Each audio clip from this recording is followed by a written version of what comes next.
bienvenue. Aujourd'hui, on explore les 10 points clés du livre Prenez votre argent en main, devenir riche, ça s'apprend par Mathias Bacchino. Un guide plutôt clair, accessible, pour enfin prendre le contrôle de votre argent, dépasser les idées reçues et construire votre indépendance financière.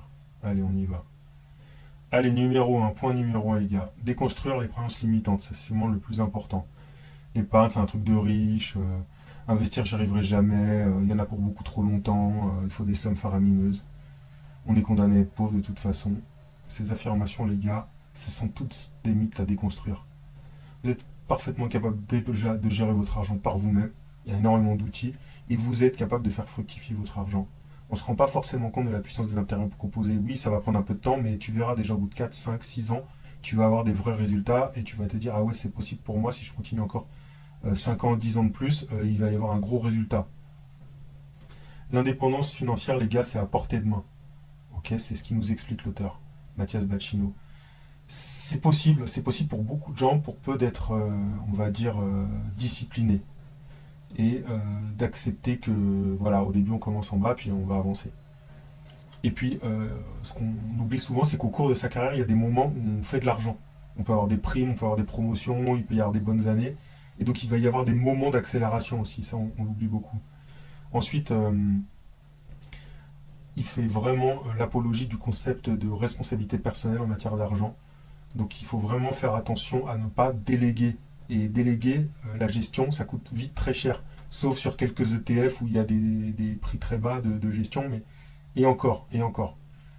Ce qui est vraiment bien, c'est vraiment d'être en direct avec les titres financiers, de les posséder, voire même de les posséder au nominatif. Vraiment, voilà, posséder ces titres et diminuer les coûts au maximum pour vraiment profiter de la rentabilité. Parce que si un titre te rapporte 6,5% par an, mais que tu perds 1,2, c'est énorme en fait. C'est énorme parce que ça compound. Tu vois, les frais et la fiscalité compound de la même manière que le rendement compound. Donc, il faut que ça compound en ta faveur et non pas en ta défaveur.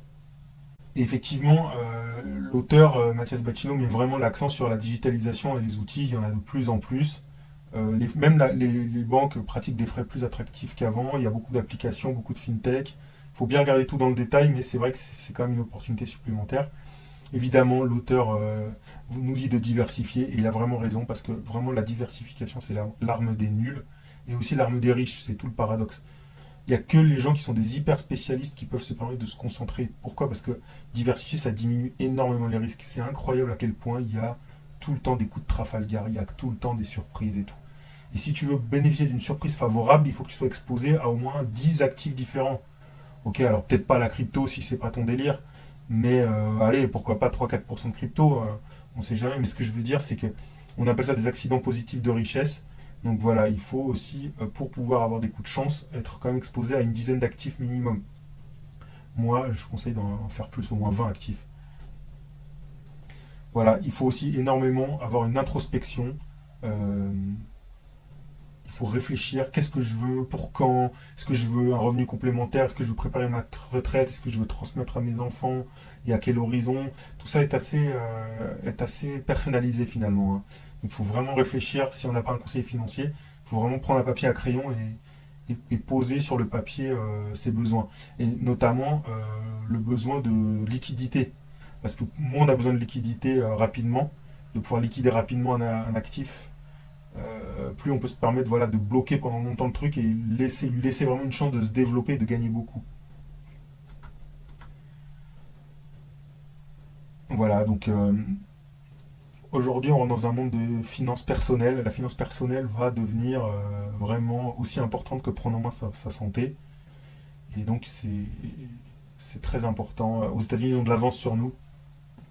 Voilà, en France, même si ça progresse bien, on est encore un pays qui a du mal avec la finance, qui a du mal avec les investissements financiers, qui a du mal avec la bourse. La France, c'est un pays de salariés, c'est un pays d'investisseurs immobiliers.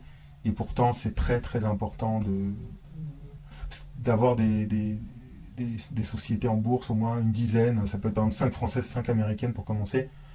Et voilà, il faut vraiment s'y mettre parce que ça vous apporte beaucoup de résilience et c'est un des seuls investissements qui est vraiment passif. Tous les autres investissements, eh bien, il faut vraiment, même l'immobilier, il faut constamment aller surveiller, administrer, réparer. Donc voilà.